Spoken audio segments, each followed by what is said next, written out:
بسم الله الرحمن الرحيم. ومن أحسن قولا ممن دعا إلى الله وعمل صالحا وقال إنني من المسلمين.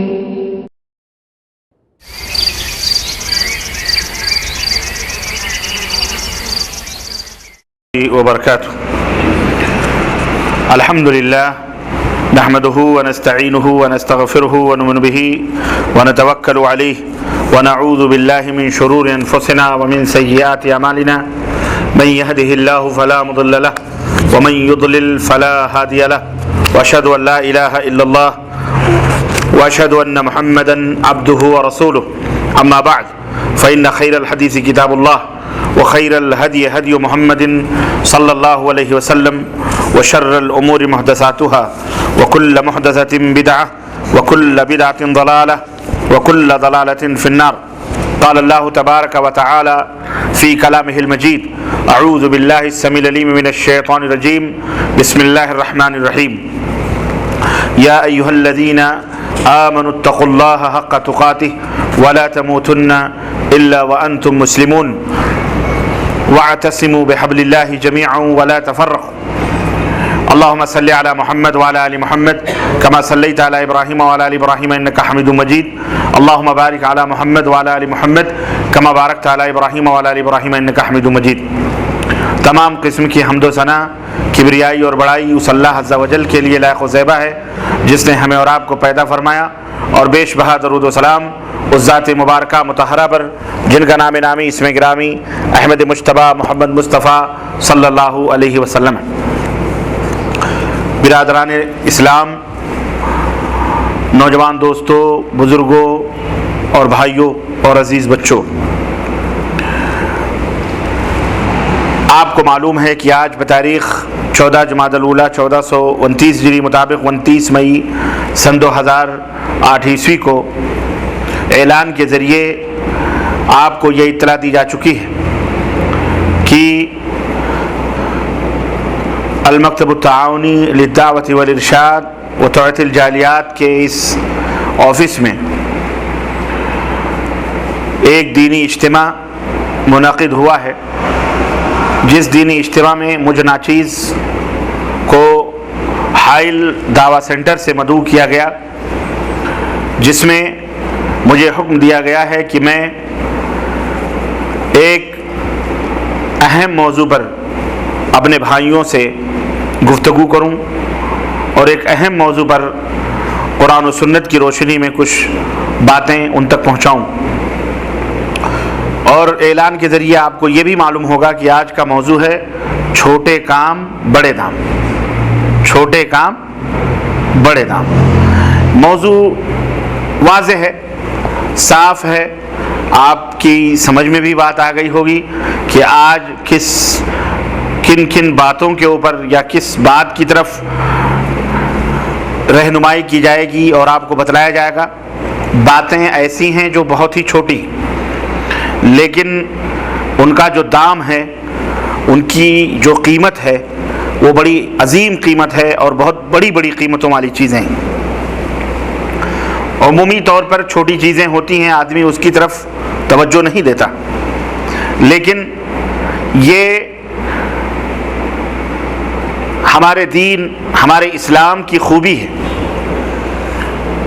اور یہ اللہ عز و جل کی رحمت ہے اور اللہ عز و جل کا کرم ہے کہ اس نے اپنے بندوں کے لیے جہاں اور بڑی بڑی چیزوں کا حکم دیا کرنے کا اور اس میں بڑے بڑے اجر اور بڑے بڑے ثواب رکھے، وہیں اللہ عز و جل نے اپنے بندوں کے لیے ایسے کام بھی چھوٹے چھوٹے بتلا دیے ہیں کہ اگر وہ کر لیں تو بڑے بڑے اجر و ثواب کے مستحق ہو جائیں. کبھی کبھی ہوتا ہے، ہر انسان بڑا کام نہیں کر سکتا، ہر آدمی سے بڑا کام نہیں ہو پاتا ہے، تو چھوٹے چھوٹے کام کر کے وہ اپنا کام چلا لیتا ہے، اپنا پیٹ بھر لیتا ہے، اپنی روزی روٹی کما لیتا ہے اور عزت و آبرو کی زندگی گزار لیتا ہے.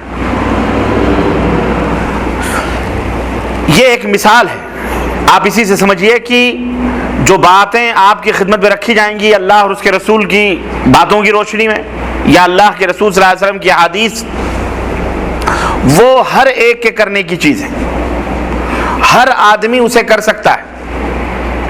کوئی بھی ایسا شخص نہیں ہے جو یہ کہہ سکے کہ صاحب ہم یہ اتنا بڑا کام نہیں کر سکتے یا ہم یہ نہیں کر سکتے۔ زکوٰۃ ایک ایسی چیز ہے جس میں آدمی مال خرچ کرتا ہے۔ ممکن ہے کہ ہم یہاں جو جمع ہیں اس میں ایسے بھی لوگ موجود ہوں جن کے اوپر ابھی تک زکوٰۃ فرض ہی نہیں ہوئی ہے، یعنی ان کے پاس اتنا مال ہی نہیں ہے، اتنی دولت ہی نہیں ہے کہ وہ بیچارے اپنے مال میں سے زکوٰۃ نکال سکیں۔ جتنا کماتے ہیں آل اولاد پر، بال بچوں پر، گھر والوں پہ خرچ ہوتا ہے، جبکہ زکوٰۃ یہ اسلام کے ارکان کا ایک بنیادی رکن ہے، ایک اہم رکن ہے۔ اسلام کے 5 بنیادی ارکان ہیں۔ سب سے پہلا رکن ہے کلمہ شہادت، اشہد ان لا الہ الا اللہ واشہد ان محمدن، بولو ہاں، محمدن رسول اللہ یا عبدہ و رسولہ، میں گواہی دیتا ہوں کہ اللہ کے سوا کوئی بھی سچا معبود نہیں، اور میں گواہی دیتا ہوں کہ محمد صلی اللہ علیہ وسلم اللہ کے رسول ہیں۔ دوسرا رکن ہے نماز کو قائم کرنا۔ تیسرا رکن ہے رمضان کا کہ 1 مہینے کا روزہ رکھنا۔ چوتھا رکن ہے مالک نصاب ہو، اتنا مال ہو کہ آپ نصاب تک پہنچتا ہو، ایسے شخص کے اوپر زکوٰۃ ادا کرنا۔ اور 5واں رکن ہے زندگی میں 1 دفعہ حج بیت اللہ کرنا۔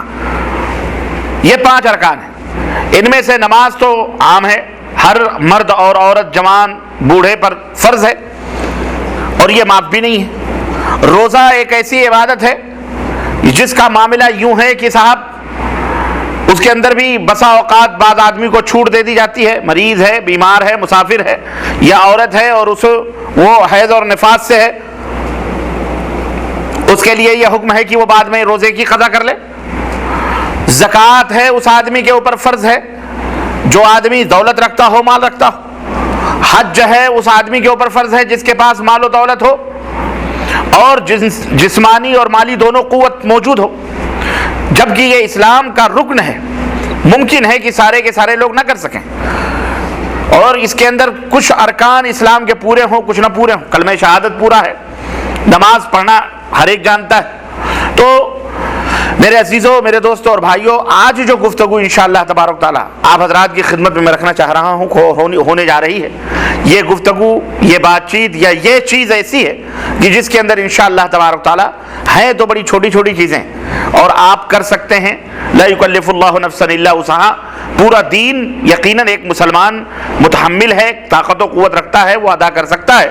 اور اسلام چونکہ آسان ہے، دین یسر، ہمارا دین، ہمارا اسلام آسان ہے، اس کے اندر کوئی تکلیف نہیں ہے، کوئی پریشانی نہیں، کوئی مشقت نہیں۔ تو الحمدللہ اسی کے مناسبت سے میں نے سوچا کہ اپنے بھائیوں کو میں ایسی ایسی چیزیں بتلاؤں کہ جس سے کہ مطلب ان کی زندگی کے اندر، دنیا کے اندر بھی فائدہ ہو اور آخرت کے اندر فائدہ ہو۔ حضرت ابو ہریرہ رضی اللہ تعالیٰ عنہ نبی کریم صلی اللہ علیہ وسلم کی خدمت میں حاضر ہوئے اور انہوں نے کہا اللہ کے رسول صلی اللہ علیہ وسلم بڑے بڑے مالدار لوگ ہیں مدینے کے اندر، الحمدللہ وہ زکوٰۃ نکالتے ہیں، صدقات نکالتے ہیں، طاقت و قوت ہے ان کے پاس، تو وہ ہم سے زیادہ نیکیاں کما لیتے ہیں۔ ہم غریب لوگ ہیں، ہمارے پاس اتنا مال نہیں، اتنی دولت نہیں، تو ہم کیا کریں؟ ہم سے تو وہ آگے بڑھ جائیں گے جنت میں، یا ہم سے آگے بڑھ جائیں گے اللہ کی قربت میں، اللہ سے قریب ہونے کے لیے۔ تو رسول اللہ صلی اللہ علیہ وسلم نے فرمایا ابو ہریرہ کیا میں تمہیں ایک ایسی بات نہ بتلاؤں کہ اگر تم وہ کر لو تو تمہیں بھی اجر اور ثواب ان کے برابر ملے؟ تو انہوں نے کہا اللہ کے نبی کیوں نہیں، بتلائیے۔ تو آپ صلی اللہ علیہ وسلم نے انہیں وہ تسبیحات سکھائیں جو ہم سب جانتے ہیں الحمدللہ، وہ تسبیحات سبحان اللہ والحمدللہ واللہ اکبر، اور کہا آپ یہ کہا کرو، انشاءاللہ تعالی اجر، معاملہ چھوٹا ہے، وہ مال خرچ کریں گے، دولت خرچ کریں گے، ہے نا، لیکن اجر تمہیں انشاءاللہ تعالی برابر ملے گا۔ ہے تو چھوٹی سی چیز، کر لو گے۔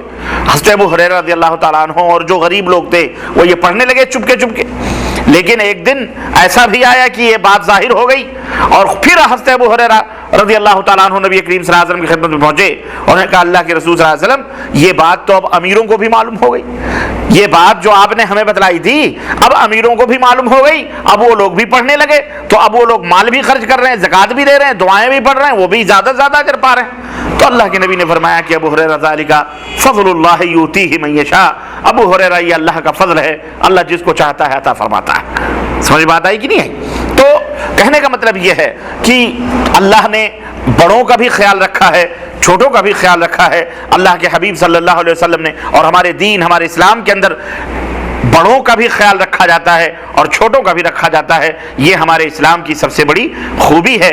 عذر والے کا بھی خیال رکھا جاتا ہے، بیمار کا بھی خیال رکھا جاتا ہے، بوڑھوں کا بھی خیال رکھا جاتا ہے، حاجت مندوں ضرورت مندوں کا بھی خیال رکھا جاتا ہے۔ یہ نہیں کہ آپ کے اوپر نماز فرض ہو گئی اور آپ ناپاک ہیں تو آپ کو یہ کہا جائے نہیں نماز اسی حالت میں پڑھ لو، نہیں، بلکہ حکم یہ ہے کہ پاکی حاصل کرو، پاکی حاصل کرنے کے بعد تم کھڑے ہو کر کے نماز پڑھو۔ ایسا نہیں اسلام کے اندر ہے کہ آپ کھڑے ہونے کی قوت نہیں رکھتے نماز کھڑے ہو کر کے پڑھنے کی تو اسلام آپ کے اوپر جبر کرے اور زبردستی کہہ رہا ہے کہ نہیں تمہیں کھڑے ہو کر کے ہی نماز پڑھنا پڑے گا کیونکہ کھڑا ہونا اسلام نماز کے اندر فرض ہے، نہیں، بلکہ اسلام یہ کہتا ہے کہ اگر تمہیں کھڑے ہونے کی قوت نہیں ہے تو بیٹھ کر کے نماز پڑھو، بیٹھ کر کے نماز پڑھو۔ اگر تمہیں بیٹھنے کی بھی قوت نہیں ہے تو لیٹ کر کے نماز پڑھو، اگر لیٹنے کی بھی لیٹ کر کے نماز پڑھو، کروٹ لے کر کے نماز پڑھو، المہم جیسی حالت میں ہو ویسے پڑھو۔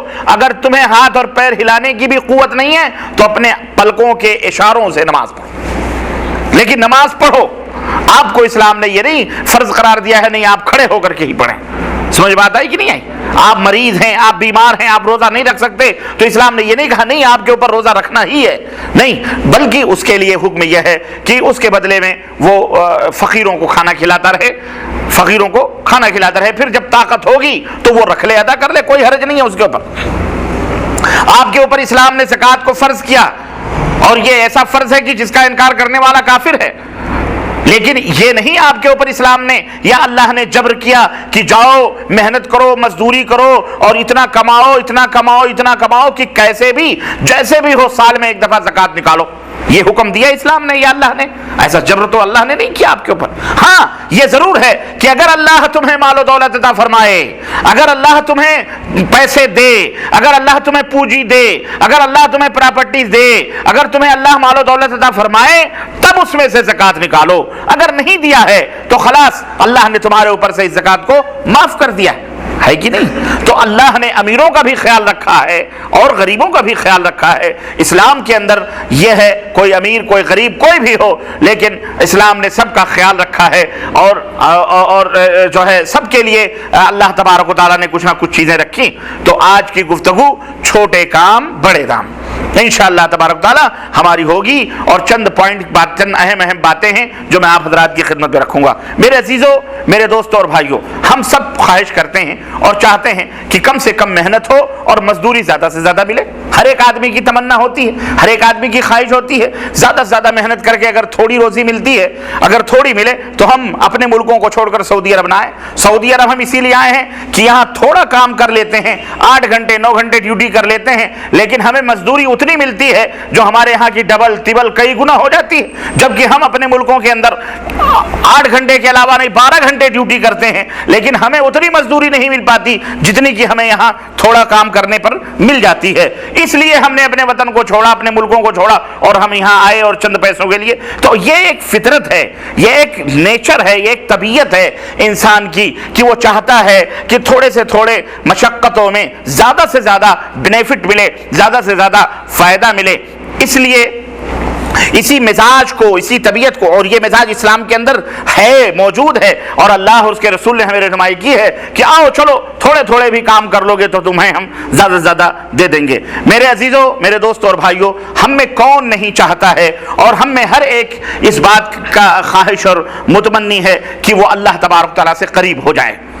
ہر ایک کلمہ پڑھنے والا مسلمان جو لا الہ الا اللہ محمد الرسول اللہ پڑھتا ہے، جو اللہ کے اوپر ایمان اور یقین رکھتا ہے، اس کی آرزو، اس کی یہ خواہش ہوتی ہے کہ وہ اللہ کا قریب سے قریب ترین بندہ بن جائے، کیونکہ وہ مسلمان ہے، وہ اللہ کے بغیر جی نہیں سکتا، اللہ کے اوپر ایمان کے بغیر وہ رہ نہیں سکتا، اس نے اپنے آپ کو اللہ کے حوالے کر دیا ہے۔ جب اس نے کہا اشہد ان لا الہ الا اللہ واشہد ان محمد رسول اللہ، میں گواہی دیتا ہوں کہ اللہ کے سوا کوئی معبود حقیقی نہیں، میری گردن جھکے گی تو اللہ کے سامنے، میرا دل جھکے گا تو اللہ کے سامنے، میرا سر جھکے گا تو اللہ کے سامنے، ان صلاتی و نسکی و محیای و مماتی للہ رب العالمین، میری نمازیں، میری قربانیاں، میرا مرنا، میرا جینا، سب کچھ کس کے لیے ہے؟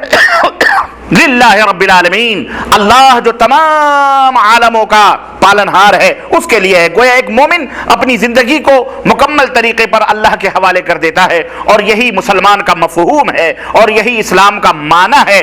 الاستسلام یعنی قلادہ در گردن نہادن، یعنی اپنے گردن کے اندر قلادہ یعنی پٹا ڈال لینا، جس طرح ایک جانور کے گلے میں پٹا ڈال دیا جاتا ہے جو اس بات کی علامت اور اس بات کی نشانی اور اس بات کی پہچان ہے کہ اس کا کوئی نہ کوئی مالک ہے، اس کا فلاں مالک ہے، اور اگر اس پٹے کے اوپر نام لکھ دیا جاتا ہے کہ یہ عبد الرحمن کا ہے، یہ عبداللہ کا ہے، یہ فلاں کا ہے، یہ فلاں کا ہے، تو آدمی سمجھ جاتا ہے کہ ہمارے شہر میں، ہمارے گاؤں میں، ہماری بستی میں فلانا آدمی عبداللہ عبد الرحمن نام کا ہے، یہ اس کا جانور ہے، یا اس کی بھینس ہے، یا اس کا بیل ہے، یا اس کا بکرا ہے، یا اس کا جانور ہے۔ بین ہی اسی طرح سے جب ہم کلمہ لا الہ الا اللہ پڑھ لیتے ہیں اور توحید کا اقرار کر لیتے ہیں اور نبی کریم صلی اللہ علیہ وسلم کی رسالت کا اقرار کر لیتے ہیں اور اسے اپنے دل سے قبول کر لیتے ہیں بغیر شک اور شبہے کے، اور ہمارا نام پڑ جاتا ہے عبداللہ یا عبد الرحمن، تو گویا کہ یہ ہمارے گردنوں میں یہ پٹا ڈل گیا ہے کہ ہم نے اپنے آپ کو اللہ کے حوالے کر دیا ہے، اپنی تمام سب چیزوں کو اللہ کے ہم نے حوالے کر دیا ہے۔ اور ایک مسلمان کی خوشی بھی یہ ہوتی ہے، چاہت اور آرزو بھی ہوتی ہے کہ وہ اللہ سے قریب ہو جائے، اللہ کا نزدیکی بندہ بن جائے، اللہ کا دوست بن جائے۔ کیوں کہ جو اللہ کا دوست بن جاتا ہے، جو اللہ سے قریب ہو جاتا ہے، جو اللہ کا عزیز ہو جاتا ہے، پیارا بن جاتا ہے، اللہ کبھی اسے ضائع نہیں فرماتا، اللہ کبھی اسے ذلیل و رسوا نہیں فرماتا، اللہ کبھی اسے پریشان نہیں دیکھنا چاہتا، اللہ کبھی اس کی زندگی میں اس کے مرنے کے بعد اسے دکھ نہیں دے گا اور نہ ہی اسے عذاب عطا فرماتا ہے، بلکہ وہ اللہ کا تو اس لیے بلکہ وہ اللہ کا نہایت ہی قریبی بندہ بن کر کے اللہ کی رضا اور خوشنودی کا اہل بن جاتا ہے، مستحق بن جاتا ہے۔ ہم میں ہر ایک چاہتا ہے، آپ چاہتے ہیں کہ نہیں چاہتے ہیں کہ اللہ سے قریب ہوں؟ بولو، ہم سب چاہتے ہیں، ہم سب چاہتے ہیں، بڑا ہو چھوٹا ہو، عالم ہو مولوی ہو، جاہل ہو امیر ہو، غریب ہو بیمار ہو، مرد ہو یا عورت ہو، ہر ایک مسلمان کی خواہش ہے، کیونکہ وہ جس طرح ایک مچھلی پانی کے بغیر زندہ نہیں رہ سکتی، اسی طرح ایک بندے مومن اللہ کے بغیر زندہ نہیں رہ سکتا۔ اللہ کا یقین، اللہ کا تصور اس کے دماغوں میں ہے اور اس کا دل اس کو مانتا ہے، تو آپ اللہ سے قریب ہونا چاہتے ہیں، اللہ سے نزدیک ہونا چاہتے ہیں اور اپنی باتیں اللہ سے پہنچانا چاہتے ہیں۔ آپ کی ہم سب یا ایھا الناس انتم الفقراء، اللہ فرماتا ہے اے دنیا کے لوگوں تم سب کے سب فقیر ہو، تم سب کے سب محتاج ہو۔ بڑے بڑے انبیاء، بڑے بڑے رسل، بڑے بڑے اولو العزم انبیاء اور رسل، نبی، پیر، شہید، اولیاء، صالحین، انسان، حیوانات، جتنے بھی ہیں سب اللہ کے محتاج ہیں، سب اللہ کے محتاج ہیں، سب اللہ عز و جل کے در کے بھکاری ہیں، سب اللہ کے در کے مگتا ہیں، سب اللہ کے سب کی گردنیں اللہ عز و جل کے دربار میں جھکی ہوئی ہیں۔ اللہ مالک الملک ہے، تؤتی الملک من تشاء وتنزع الملک ممن تشاء وتذل من تشاء وتعز من تشاء بيدك الخير۔ اے اللہ تو ہی مالک الملک ہے، تو ہی مختار کل ہے، تو ہی حاکم مطلق ہے، تیرے ہی ہاتھ میں ساری بادشاہت ہے، تو جس کو چاہتا ہے بادشاہت عطا فرماتا ہے اور جس کو چاہتا ہے بادشاہت کے تختے سے اتار دیتا ہے، جسے چاہتا ہے عزت عطا فرماتا ہے اور جسے چاہتا ہے ذلیل کرتا ہے۔ بيدك الخير، اللہ ہی کے ہاتھ میں ساری خیر اور ساری بھلائیاں، یہ اللہ عز و جل کی شان ہے، یہ اللہ عز و جل کی عظمت ہے اور اس کی رفعت اور اس کی منزلت ہے۔ میرے بھائیو، ہم سب اللہ کے محتاج ہیں، ہم سب اللہ کے خیرات کے محتاج ہیں، ہم جتنے بھی مالدار ہو جائیں پھر بھی محتاج ہیں۔ حضرت ایوب علیہ السلام آپ جانتے ہیں کتنے بڑے نبی ہیں، آزمایا گیا مصیبتوں پریشانیوں میں، جسم کے اندر کیڑے پڑ گئے، اتنی بڑی حکمرانی کہ اللہ تعالیٰ نے بہت بڑی دولت عطا فرمائی، کئی ہزار گھوڑے، کئی بیویاں، غلام اور محل اور قصر اور